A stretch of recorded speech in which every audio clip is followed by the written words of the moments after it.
Olá, você que acompanha o canal de O Tempo.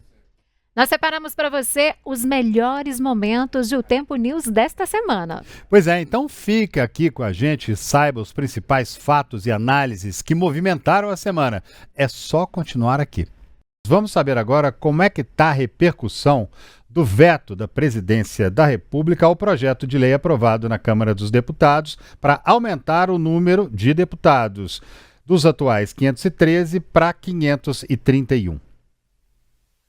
Pois é, e quem tem mais informações sobre este assunto para a gente, ao vivo de Brasília, é o repórter Edio Ferreira Júnior. Edio, boa noite para você. Como é que essa decisão do presidente foi recebida por aí, hein? Boa noite, Síria. Boa noite, André. Boa noite a quem nos acompanha aqui no OTN, pelo YouTube.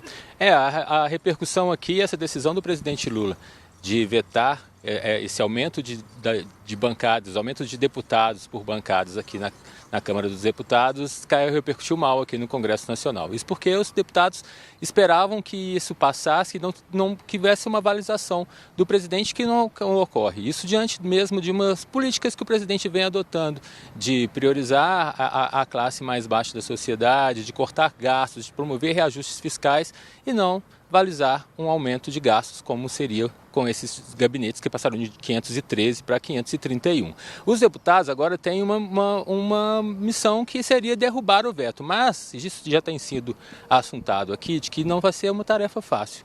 Para derrubar esse veto, eu preciso de 257 votos na Câmara dos Deputados e 41 votos no Senado. Isso foi votado conjuntamente pelas duas casas.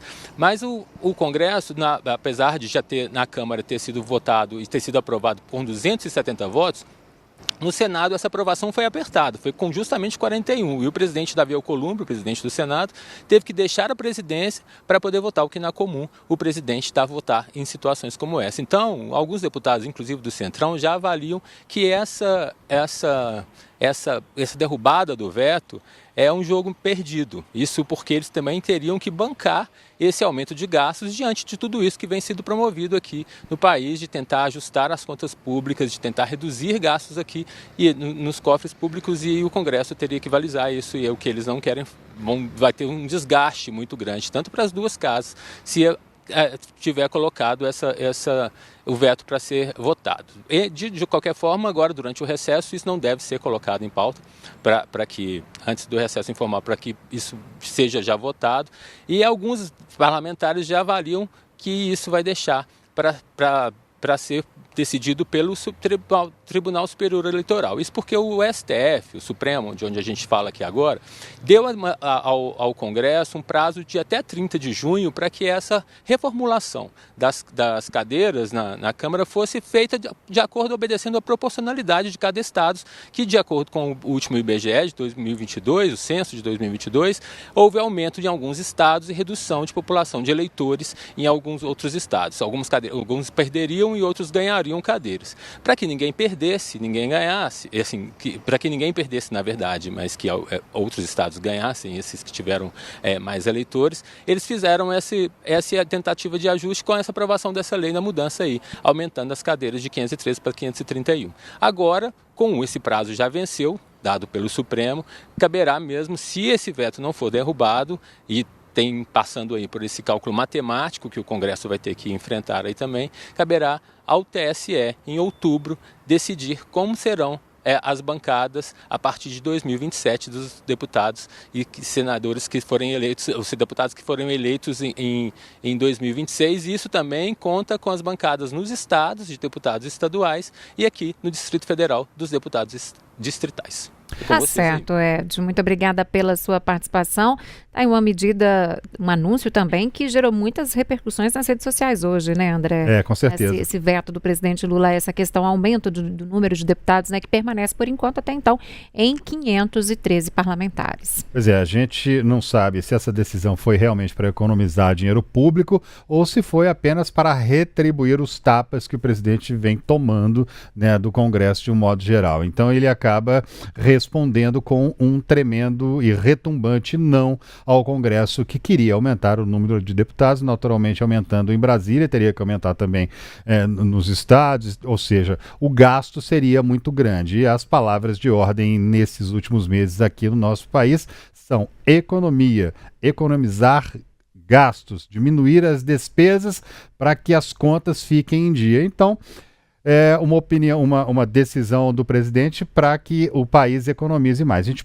espera naturalmente que ele tenha acertado. A Comissão Especial da Câmara dos Deputados aprovou hoje o projeto que aumenta a isenção do imposto de renda para quem ganha até R$5.000. Atualmente, não pagam o imposto de renda quem ganha até 2 salários mínimos, o equivalente aí mais ou menos a R$3.036. O texto foi aprovado em votação simbólica na comissão especial criada sobre esse tema. Bom, e esse texto ele foi aprovado.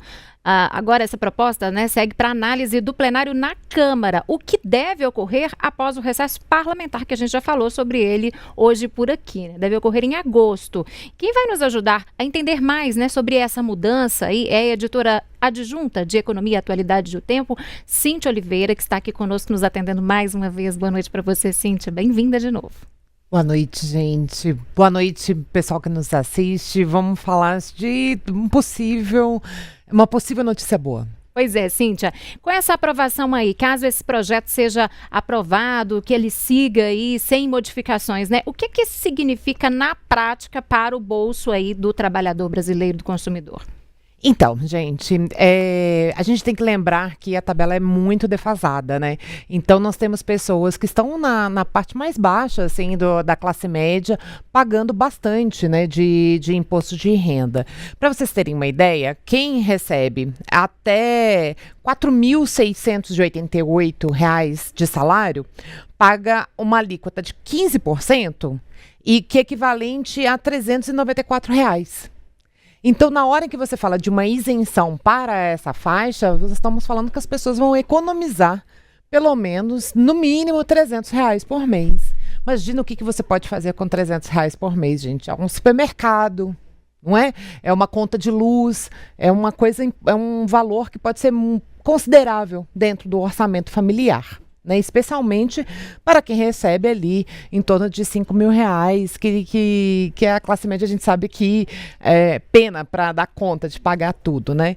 E essa isenção, então, permite que um volume muito grande de pessoas, cerca de 26 milhões de pessoas, possam ficar isentas e com esse dinheiro a mais.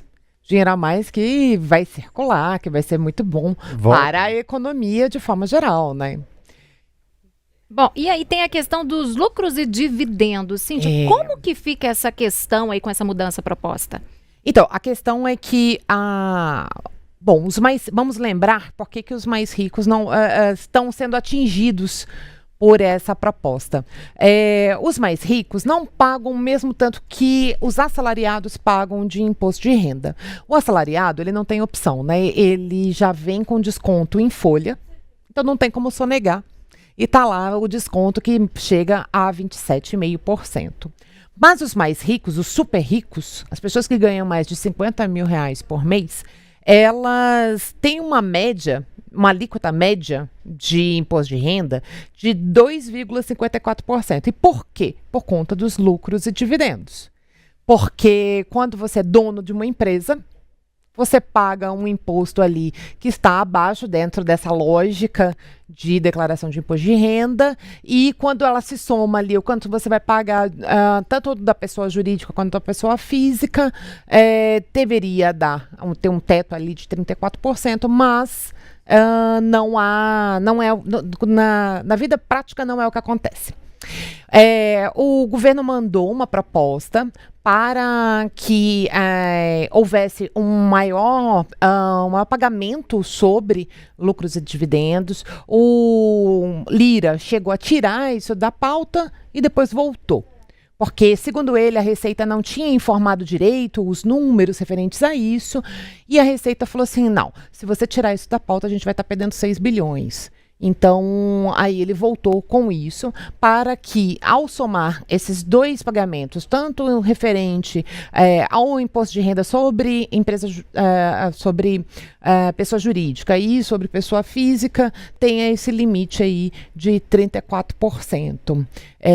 Vamos ver se realmente vai passar direitinho pelo Congresso, porque eu imagino que na hora que chegar lá, na hora em que essas pessoas tomadas por lobbies de pessoas ricas, isso pode mudar no decorrer do caminho. Isso a gente vai ver depois que eles retornarem do recesso, né? A gente vê que a presença do empresariado no Congresso é muito grande, né?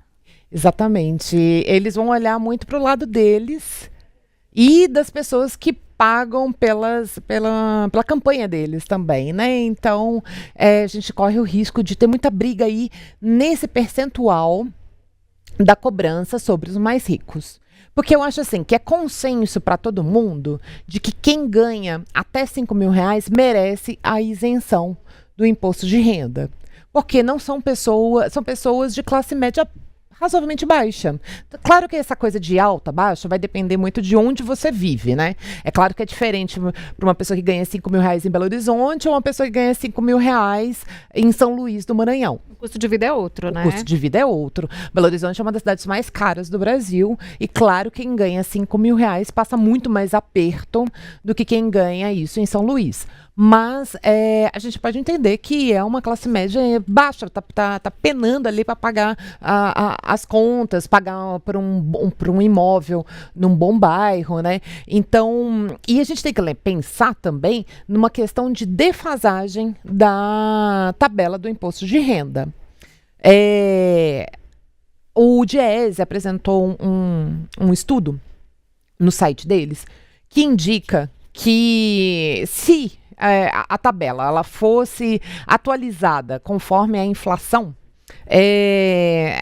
haveria uma correção de 154%, pensando em 1996 até 2024. A gente tem até uma arte aí sobre isso. Temos uma arte que vai mostrar como seria hoje se houvesse essa mudança.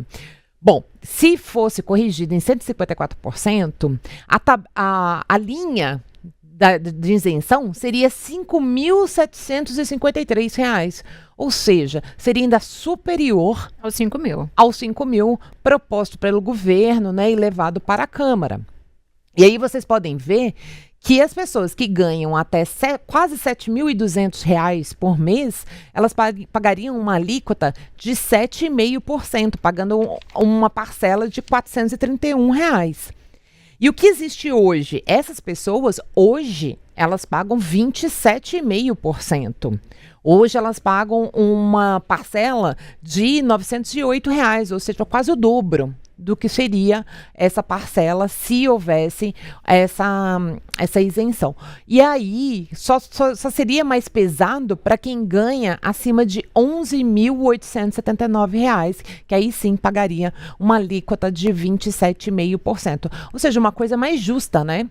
Porque realmente o salário de quase R$12.000 já não é um salário tão fácil de encontrar por aí. Né, já é uma coisa que a gente vê entre executivos, entre pessoas que estão em cargos mais altos, servidores públicos. Já o que nós temos hoje, que a tabela de 27,5% começa, a alíquota de 27,5% começa com 5.830, poxa vida, né? 5.830 é um salário básico dentro do setor da indústria, por exemplo, né? No setor da saúde, né? Então, a gente teria um benefício bem mais alto para os trabalhadores se pudesse ter se essa defasagem fosse resolvida. Tá certo, Cíntia. A gente vai trazer esse assunto outras vezes aqui, porque vão ocorrer outras votações e com certeza você já é nossa convidada para nos ajudar a entender aqui, né, todas as mudanças, tudo que for acontecendo, viu? Mais uma vez, muito obrigada. Muito obrigada, gente. Até a próxima. Obrigadão. Na primeira pesquisa Genial Quest, realizada depois da crise do tarifaço de Donald Trump, o presidente Lula tem 40% de avaliação negativa contra 28% de positiva. Os números são considerados positivos em relação à pesquisa anterior feita de 29 de maio a 1º de junho. 28% avaliam o governo como regular e 4% dizem não saber responder essa pesquisa. A gente vai ver aí na tela agora como foi essa pesquisa, quais foram os resultados. O que essa pesquisa mostrou? Queda na avaliação negativa de 43% na anterior para 40% aí nessa avaliação agora, 3 pontos ali. Uma queda pequena, no entanto, significativa. A elevação da avaliação positiva de 26 para 28. E já 53% dizem que Lula está certo ao reagir com reciprocidade em Síria. Pois é. Aí teve uma queda e avaliação negativa de 3%, né? De acordo com essa pesquisa. Bom, e esse levantamento, no levantamento anterior, né, após aquele escândalo do INSS, Lula havia atingido o pior patamar do mandato dele, com avaliação negativa de 43% e positiva de 26%. Outros 28% consideravam a gestão regular. A diferença entre os índices negativo e positivo entre as duas pesquisas passou de 17 pontos em maio para os atuais, que são 12. A margem de erro dos levantamentos é de 2 pontos percentuais, para mais ou para menos. Outro ponto abordado pela pesquisa é sobre a atitude de Donald Trump de impor tarifas de 50% sobre os produtos brasileiros. 72% dos brasileiros consideram que o presidente dos Estados Unidos está errado ao impor esse tarifaço ao Brasil por acreditar que há uma perseguição, ou pelo menos por dizer acreditar que há uma perseguição política a Bolsonaro. Mais da metade dos brasileiros acredita que o presidente dos Estados Unidos não tem o direito de criticar o processo judicial que envolve aí o ex-presidente Jair Bolsonaro. Ao responder a uma pergunta, Trump tem direito de criticar o processo em que Bolsonaro é réu? 57% das pessoas afirmam que não. Outros 36% avaliaram que sim, enquanto 7% não souberam ou preferiram não responder. Pois é, a gente tem ali a lâmina, né? Uma arte aí para você entender melhor essa pesquisa com esses dados, né? Que a gente acabou de falar, essa divisão, portanto, aí entre as pessoas que participaram dessa entrevista. Essa pesquisa ainda perguntou aos brasileiros sobre as motivações de Trump para impor tarifas ao Brasil. Vamos ver aqui as respostas. Olha só, as motivações de Trump, portanto, de acordo com as respostas aí dos brasileiros a essa pergunta. 26% dizem, a maior parte ali diz que os motivos, né, foram as falas de Lula na reunião do BRICS. 22% mencionam as ações do STF contra Bolsonaro. 17% atribuem a influência a Eduardo Bolsonaro, né? Influência de Eduardo Bolsonaro, filho do ex-presidente Jair Bolsonaro, que está nos Estados Unidos. 10% citam as ações do Supremo Tribunal Federal contra Big Techs americanas. 25% não souberam ou não quiseram responder, não quiseram opinar aí sobre o assunto, André. Pois é, a pesquisa ainda perguntou se essa tarifação afetaria a vida dessas pessoas entrevistadas. E 79% disseram que sim, enquanto 17% disseram que não. Por outro lado, 4% não souberam responder.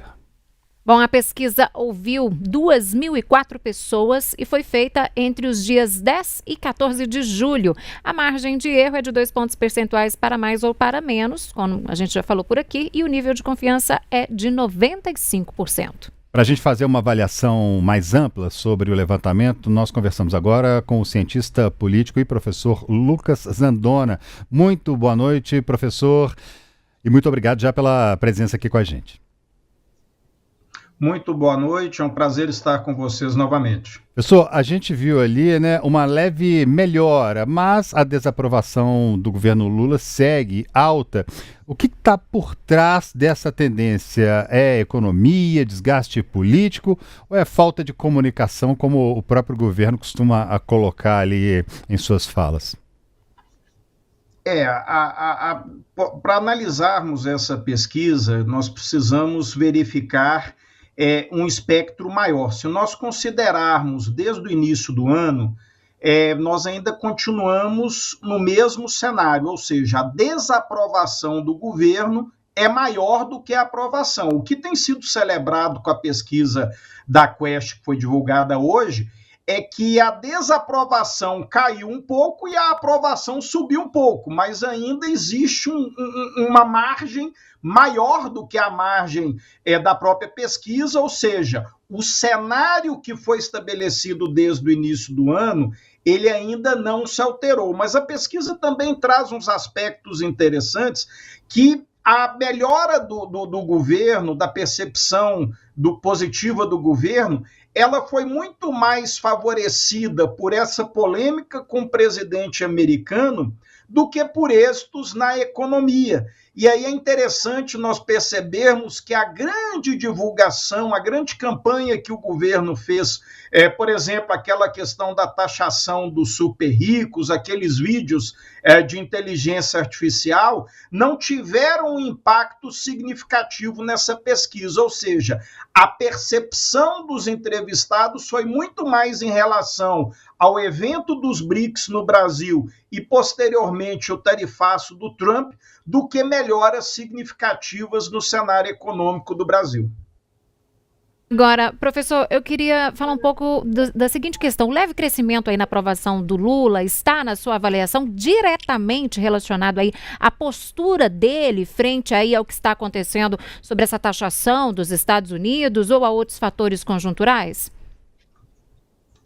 Na verdade, existe sim, né, e vocês mostraram aí na arte, antes que eu entrasse no ar, a questão da percepção do eleitor em relação ao tarifaço. Isso é fato. Agora, houve também um aspecto que nós precisamos entender, e quando a gente vê o detalhamento da pesquisa, isso fica mais evidente, que o governo, a percepção positiva, ela avançou sobre eleitores moderados. Quem são esses eleitores moderados? São a que não se identificam nem de esquerda nem de direita. Isso significa que nós ainda continuamos muito polarizados no Brasil. Por quê? A desaprovação do Lula na direita é altíssima, e era de se esperar isso mesmo, e a aprovação entre a esquerda também é altíssima. Então, o que houve foi uma migração dessa percepção desse entrevistado que estava tendo uma percepção negativa do governo. Isso serviu para, essa questão dos BRICS e do Trump, serviu para aglutinar esse eleitor também a favor do governo, tendo em vista a resposta que o governo manifestou, né? E aí a pesquisa faz essa divisão entre a colocação do Lula, a provocação do Lula no encontro dos BRICS e depois a situação do tarifaço. Mas um outro aspecto que eu acho que esse é significativo é que em estratos onde o governo Lula era muito mal avaliado, ele melhorou um pouco. Então, na região sudeste, nós ainda continuamos tendo a reprovação do presidente maior do que a aprovação, mas essa margem diminui. E nós tivemos, e aqui eu acho que é um fato importante, o governo deve estar comemorando bastante esse aspecto, que é aquela, quando a pesquisa demonstra o recorte por renda, o governo conseguiu diminuir a sua reprovação naquele extrato da população entre quem ganha de 2 a 5 salários mínimos. Que essa pessoa, ela depende do governo, as medidas do governo têm um impacto direto na vida dela, essa pessoa sente os impactos diretamente da inflação, sobretudo em relação aos alimentos, e esse espectro que o governo estava tendo muita dificuldade de comunicar com ele, nós temos essa percepção de uma ligeira mesmo, mas uma ligeira avaliação, melhora na avaliação positiva, ou seja, nós podemos falar que o governo, com essa pesquisa, ele sai do CTI, mas de fato ele está longe, muito longe de ter a famosa alta hospitalar, que era em analogia, uma aprovação bem maior do que a rejeição do governo Lula.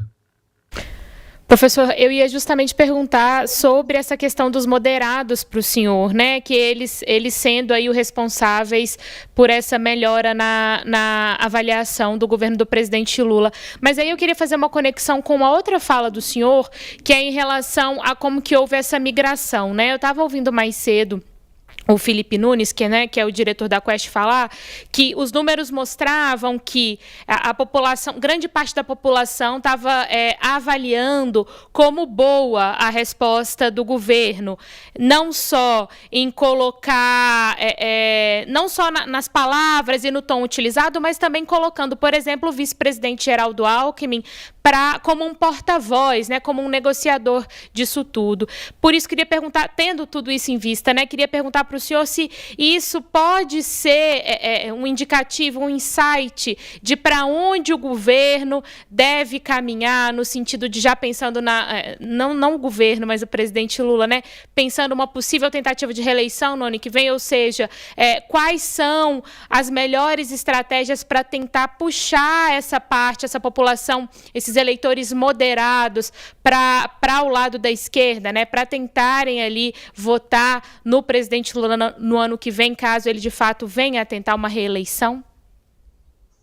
Exatamente. Essa situação do eleitor moderado, a gente precisa definir que é aquele cidadão que não é um militante de direita, nem é um militante de esquerda. Ele já votou na direita, ele já votou na esquerda, e ele é que é esse fiel. Por isso que a gente coloca esse eleitor como de centro. E a percepção deste eleitor em específico é que teve essa migração a favor. Por isso que essa diferença entre a reprovação e a aprovação do governo, ela diminui, ela aproxima. A reprovação ainda continua maior. Mas quando o governo consegue atingir os moderados, aí nós temos uma perspectiva muito bom para o ano que vem. Por quê? Porque é esse eleitor que vai definir o cenário eleitoral.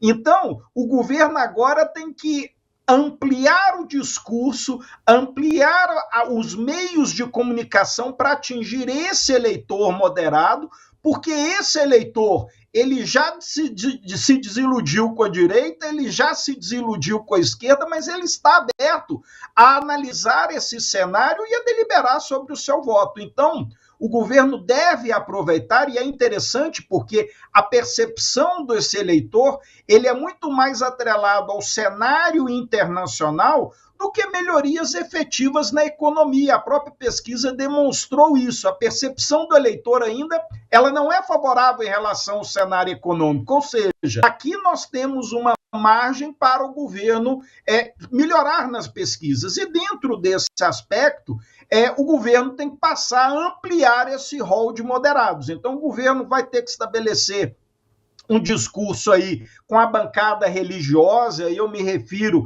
àquelas bancadas que são ostensivamente, onde a fé faz parte da questão política, e aí nós podemos ter os evangélicos, os católicos. Então, e nesse aspecto o governo tem que dialogar com esses moderados, e o governo tem que dialogar com essas pessoas que ainda não sentiram uma melhora na sua situação de vida, na sua condição de vida.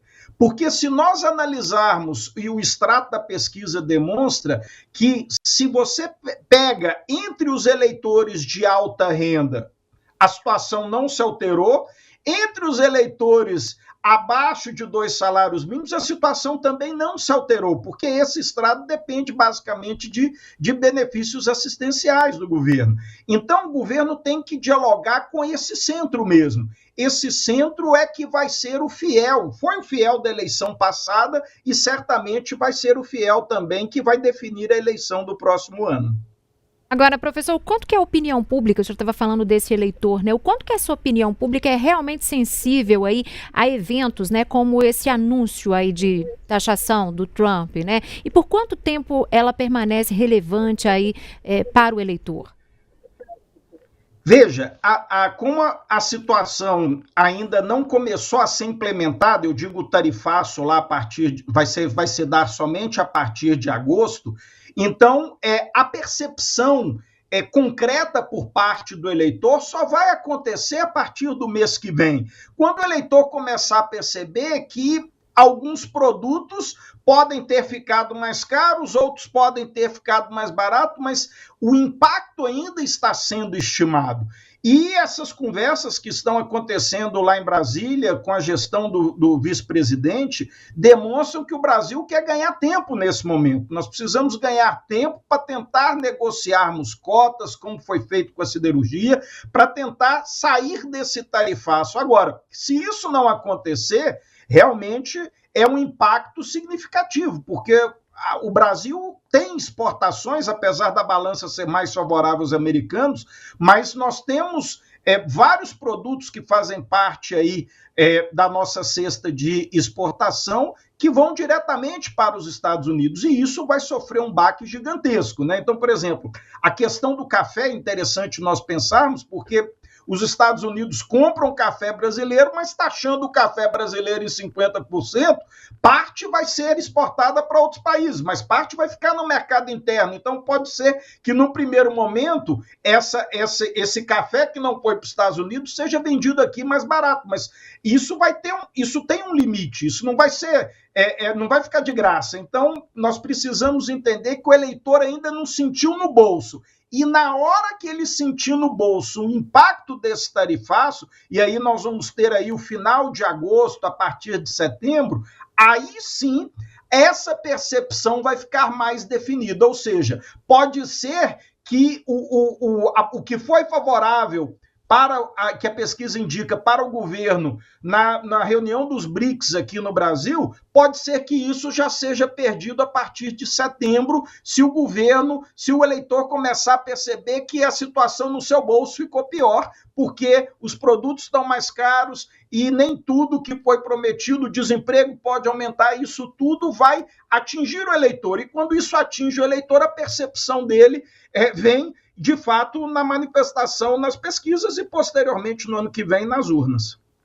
Certo, cientista político e professor Lucas Andona, agradecemos mais uma vez muito a sua colaboração conosco, muito obrigada e até uma próxima oportunidade. Muito obrigado, estou à disposição.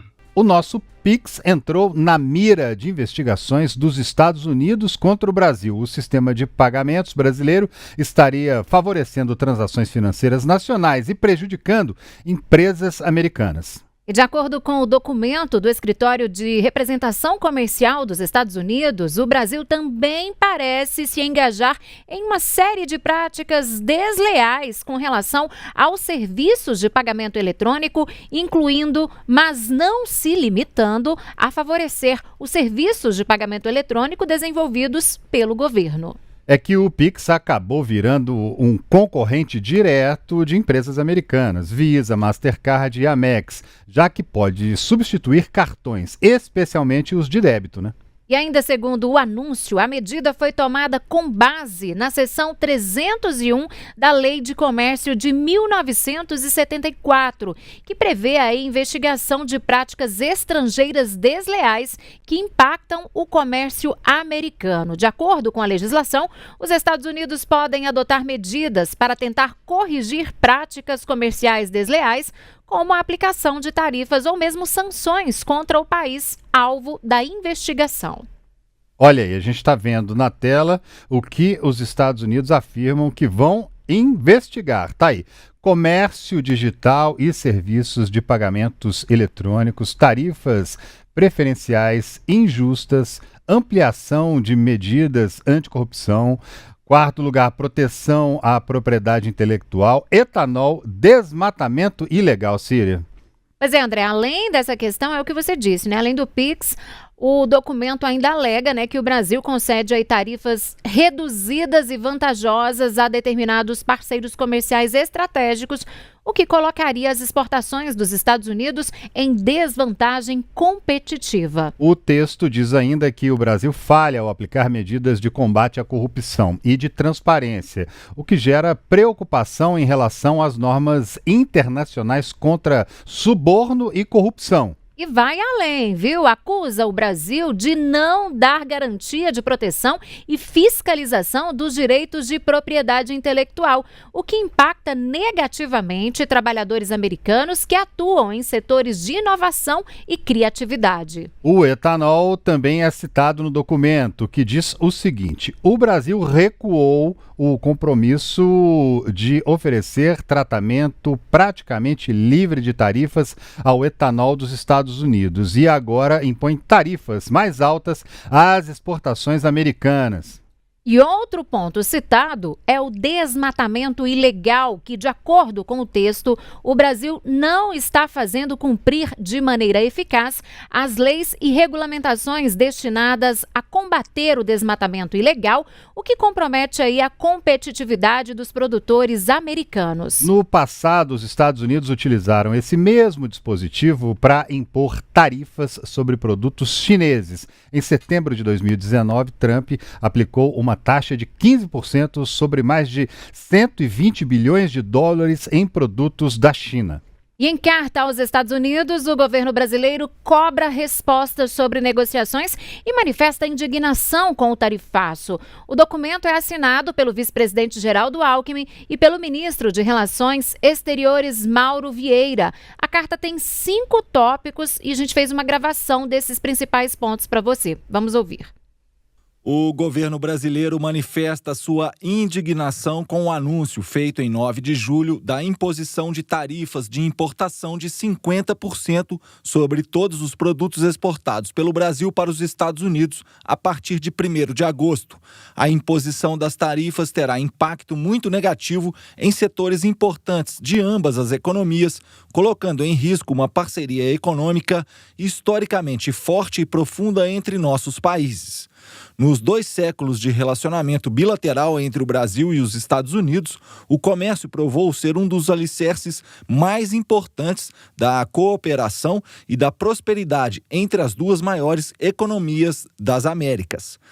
Desde antes do anúncio das tarifas recíprocas em 2 de abril de 2025 e de maneira contínua desde então, o Brasil tem dialogado de boa fé com as autoridades norte-americanas em busca de alternativas para aprimorar o comércio bilateral, apesar de o Brasil acumular com os Estados Unidos grandes déficits comerciais, tanto em bens quanto em serviços, que montam, nos últimos 15 anos, a quase 410 bilhões de dólares, segundo dados do governo dos Estados Unidos. Para fazer avançar essas negociações, o Brasil solicitou em diversas ocasiões que os Estados Unidos identificassem áreas específicas de preocupação para o governo norte-americano. Com esse mesmo espírito, o governo brasileiro apresentou em 16 de maio de 2025 minuta confidencial de proposta contendo áreas de negociação nas quais poderíamos explorar mais a fundo soluções mutuamente acordadas. O governo brasileiro ainda aguarda a resposta dos Estados Unidos à sua proposta.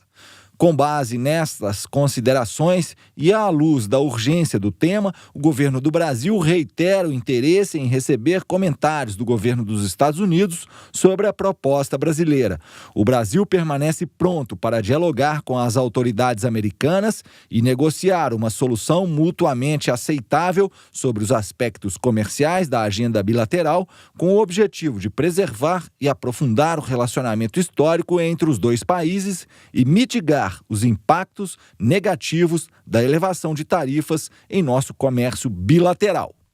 O perfil oficial do governo brasileiro utilizou as redes sociais para ironizar a investigação comercial dos Estados Unidos sobre o Brasil, que envolve o Pix, bloqueio de redes sociais e até a Rua 25 de Março em São Paulo, que é um polo comercial urbano que abastece aí o varejo paulista e de outros estados brasileiros também. E ainda foi produzido um clipe exaltando a soberania brasileira. Vamos conferir. O Brasil é um país soberano. E um país soberano é um país independente que respeita suas leis. Um país soberano protege seu povo e sua democracia. Um país soberano não baixa a cabeça para outros países. E ser contra nossa soberania é ser contra o Brasil. My friend, aqui quem manda é a gente. O Brasil é soberano, o Brasil é dos brasileiros. Governo do Brasil.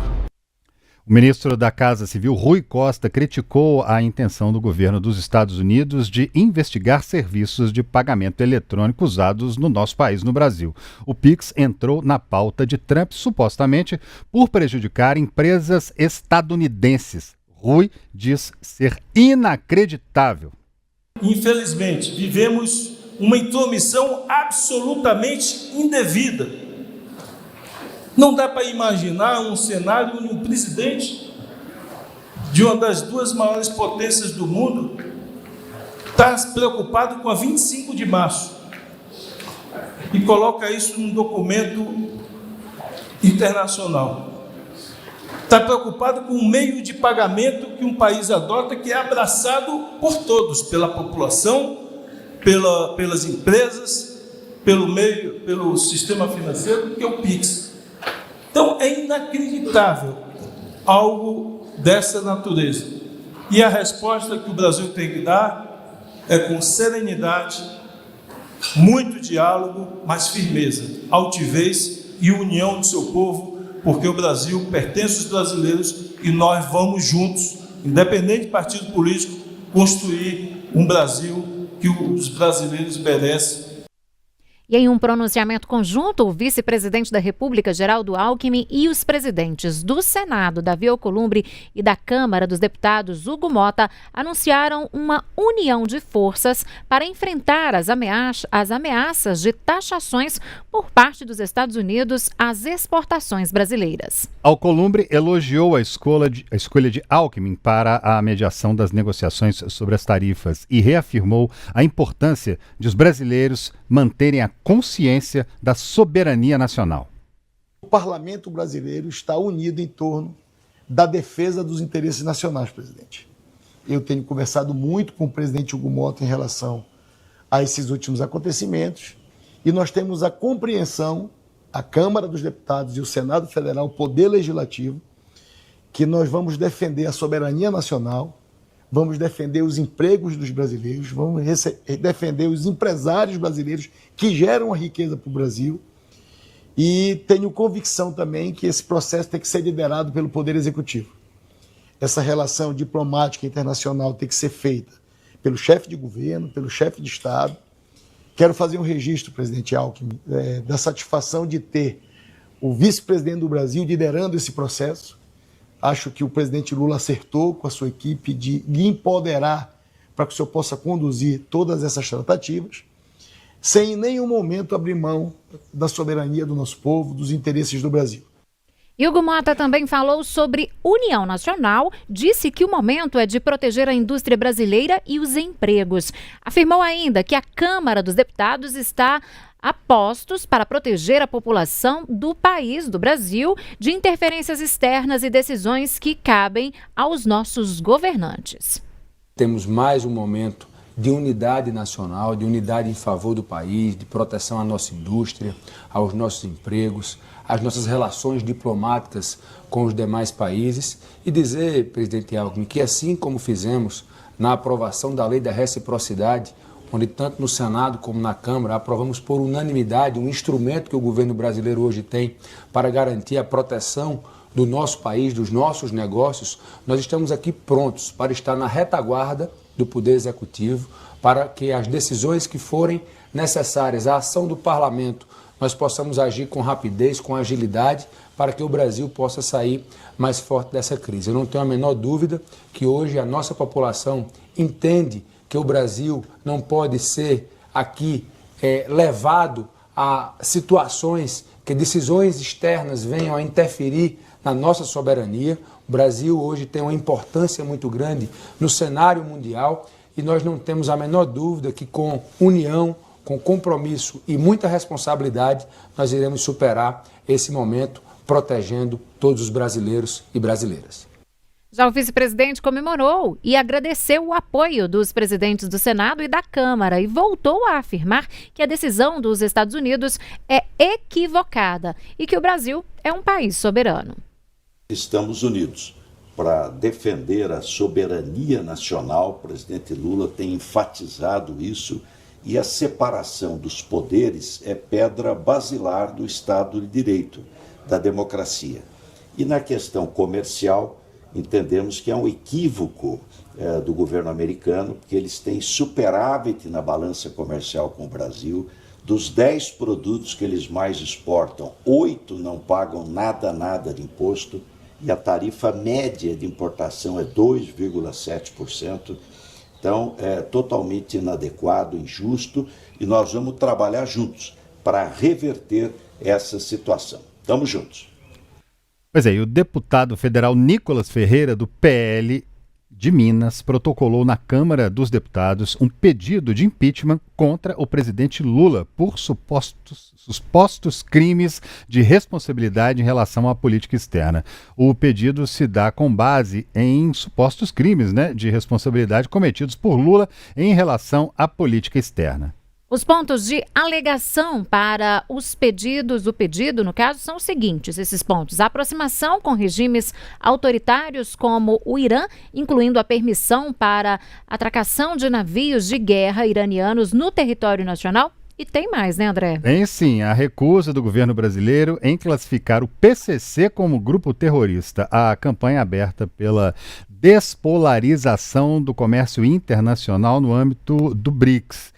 E declarações públicas que ironizam e ofendem líderes de nações parceiras como o presidente Donald Trump, o que teria contribuído para o acirramento da crise diplomática entre o Brasil e os Estados Unidos. Esse documento ele foi assinado por 72 parlamentares e vai ser analisado pela presidência da Câmara dos Deputados, que vai decidir sobre a tramitação dele ou não. Para a gente entender um pouco mais sobre toda essa questão envolvendo a tarifação de Trump, vamos conversar agora com o professor de Relações Internacionais, Rodrigo Milindre. Muito boa noite, professor. Seja muito bem-vindo aqui ao Tempo News. Boa noite, André. Boa noite, Cecília. Boa noite a todos que estão acompanhando aqui. Boa noite. Pois é, na opinião do senhor, até que ponto o sucesso do PIX pode ser visto como uma ameaça real aos interesses comerciais dos Estados Unidos, especialmente no setor de pagamento? Tem alguma relação aí, não? Bom, tem uma relação uma relação entre esses meios de pagamento de maneira afirmativa.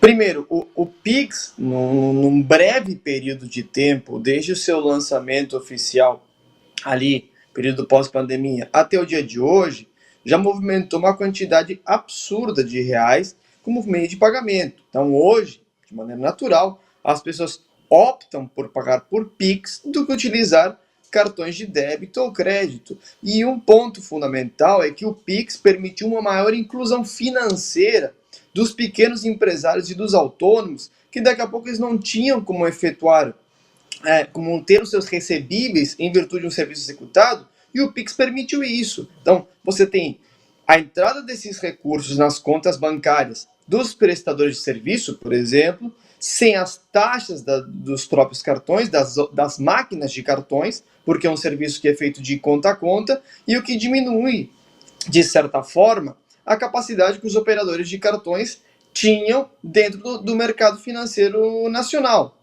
E aí, com expressivas empresas que são de origem estadunidense. E eu vou além. Países da região já aderiram ao PIX de maneira quase que extraoficial. Você hoje vai para a Argentina e você encontra lá, daqui a pouco, numa lojinha em Buenos Aires, brasileiros podem pagar com QR Code no seu PIX. Você encontra em Portugal, você encontra no Paraguai, há relatos no Chile que as pessoas têm conseguido pagar com PIX. E outra, muitas entidades financeiras, aí, os bancos centrais de outros países, têm procurado o Brasil para implementar esta tecnologia nos seus sistemas financeiros. O que mostra uma quebra não diria uma quebra da hegemonia em si, mas uma alternativa aos meios tradicionais de pagamento, que são os cartões de débito e crédito. Inclusive, hoje você carrega cartões internacionais pré-pagos, por exemplo, via PIX, coisa que antes tinha outro mecanismo. Então, o PIX se mostra como uma alternativa financeira muito importante, não somente no Brasil, mas para outros atores estatais, e que isso acaba desafiando os Estados Unidos. Por quê? Porque as empresas estadunidenses que possuem o domínio dos meios de pagamento começaram a perder espaço para um sistema criado. E aí, ponto principal, o grande capitão idealizador do sistema PIX foi o Banco Central. E o PIX foi implementado durante a gestão do Banco Central do presidente Campos Neto no governo Bolsonaro. Então, é um ponto curioso que o principal meio de pagamento foi colocado em start, ou seja, iniciou a sua divulgação geral durante um governo com a mesma ideologia política daquele que hoje desafia este meio, que é o PIX. Agora, outra questão que muito se falou hoje foi sobre a legalidade dessa ação americana, né? Muitas pessoas citaram pelas redes sociais que essa seção 301 da Lei de Comércio de 1974 já foi usada contra alguns países, como, por exemplo, a China, né? Eu queria saber o seguinte, é legal e diplomática e essa mesma abordagem ser usada contra um outro parceiro, como no caso agora é o Brasil? Isso é legal? Ela é legal porque ela está dentro do ordenamento jurídico estadunidense e a gente precisa compreender que muitas das normas que os Estados Unidos constroem em matéria comercial, elas têm uma amplitude geral, tá? E aqui eu posso citar o artigo sobre comércio, o Foreign Corrupt Act, que trata sobre entidades ou pessoas que foram condenadas por corrupção e que tiveram essa vinculação em operações estadunidenses ou com atores estadunidenses, podem também ser enquadradas dentro desse ato anticorrupção que os Estados Unidos desenvolveu. Detalhe, tanto o Foreign Act quanto esta lei comercial derivam de um período da Guerra Fria. Então, era uma forma de pressionar outros estados naquele momento, naquela conjuntura global, para manter um alinhamento com os Estados Unidos. Detalhe, no momento em que o mundo estava polarizado entre União Soviética e Estados Unidos. Agora a gente tem uma agenda multipolar, com maiores parceiros comerciais e que acaba impactando muito nesse sentido. Então, a forma de você pressionar um país ou aqui um ator estatal é através disso. Olha, todos aqueles que atentam contra valores estadunidenses em matéria de comércio ou contra esses princípios liberais estadunidenses em matéria econômica acabam sendo vistos como inimigo. E essa cobertura acaba sendo muito ampla. E em virtude de muitas empresas realizarem negócios com o Brasil, acabam sendo abarcadas e envolvidas neste processo legal. Por quê? Porque daqui a pouco elas podem ser penalizadas por violarem aquele código em matéria de comércio que os Estados Unidos estão colocando no Brasil sob investigação. Professor, o senhor acha que se tudo isso que está acontecendo agora, esse tarifaço do Donald Trump, essa artilharia geral para todo lado, para várias partes do mundo, pode ser um berçário de uma nova forma de fazer relações internacionais no que diz respeito ao comércio e também as relações entre os países, as diplomacias gerais de uma forma mais ampla daqui para frente? A gente pode ter alguma mudança a partir desse tarifaço do Trump que está obrigando os países a entrarem em acordo? É que nós estamos vendo uma nova dinâmica comercial. Por exemplo, dos anos 2000 em diante, nós passamos a ter uma liberalização do comércio, muito em parte pela própria fundação da Organização Mundial do Comércio. Então, quando a OMC vem com força total, o primeiro ponto que vai se discutir é essa liberalização do comércio. Detalhe, naquele momento, os Estados Unidos que mais buscavam que os demais tivessem regras mais liberais, mais abertas sobre comércio, mais se fechava ao comércio, com medidas protecionistas, seja tarifárias ou não tarifárias. O Brasil, inclusive, disputou isso com os Estados Unidos em matéria de patente de remédios, entrada do suco de laranja nos Estados Unidos e assim por diante. E o mundo, durante um período, caminhou para essa liberalização do comércio, tá? Mas o que nós temos agora é uma nova dinâmica, principalmente a partir da ascensão chinesa de 2008, ou seja, da crise econômica nos Estados Unidos, ou a crise dos subprimes, para frente. Se a gente pegar, por exemplo, que a China se tornou o maior parceiro comercial de uma grande parcela de países de 2008 para frente, Isso impacta as regras do jogo. E o que os Estados Unidos estão vendo é que nesse jogo de xadrez que está todo mundo participando, que está todo mundo jogando, ela está ficando para trás. Então as regras do jogo já não são mais as mesmas de, por exemplo, há 15, 20 anos atrás. A lógica do cenário mudou.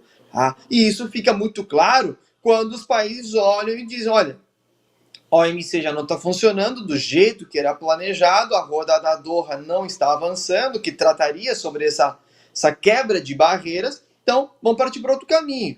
E qual seria outro caminho? Uma regionalização maior. E dentro dessa regionalização, o grande ponto que os Estados Unidos enxergam hoje é o BRICS. Ah, por quê? Porque você tem um banco que financia desenvolvimento que não depende do Banco Mundial, onde os Estados Unidos têm um voto, uma força, uma influência muito grande. Então você tem um banco com uma autonomia maior.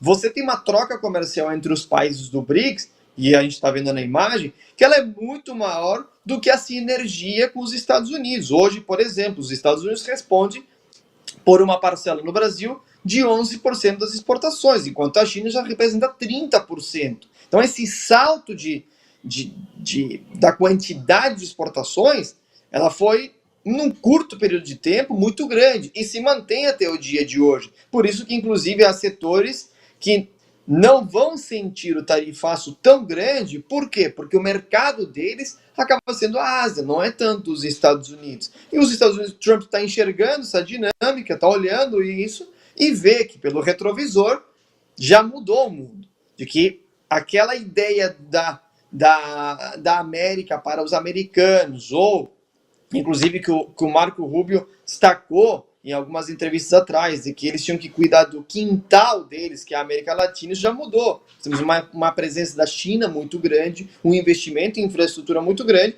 e os países começaram a perceber isso. Então, a dinâmica que o Trump está instaurando agora é um pouco do que estamos chamando de política do taco. Ou é do meu jeito ou não é do meu jeito. Se não é do meu jeito, então tá bom. Tarifa. E aí, puxa as tarifas para cima para chamar para negociação, para fazer do jeito dele, ou do jeito dos Estados Unidos. E compreendam, essa maneira de conduzir a política externa é muito complexa dentro dessa relação com os Estados Unidos. Por quê? Porque mesmo no governo Bush, por exemplo, que era um governo republicano, nós tivemos relações construtivas entre Brasil e Estados Unidos. Detalhe, durante o governo Bush, o presidente no Brasil já era Lula, o primeiro mandato, e as relações se construíram de maneira muito construtiva. Tá? Então, a maneira como o Trump decidiu encarar as relações internacionais mudou a forma como isso está sendo feito. Tivemos alguns toques disso na Europa, aliás, estamos vivenciando isso. Portugal hoje aprovou uma mudança, por exemplo, na migração, França teve pressões, a Itália já mudou, então a gente vê um unilateralismo maior, e que essa relação multilateral construída a várias mãos, desde a criação da OMC, está mudando para uma relação bilateral, em alguns pontos muito agressiva, que é ou é do meu jeito ou nada feito. Tá certo. Rodrigo Milindre, que é professor de Relações Internacionais, muito obrigada, viu, por mais uma vez participar aqui conosco. Uma excelente noite e até uma próxima oportunidade. Boa noite, até mais. Obrigado, tchau, tchau. Até a próxima semana.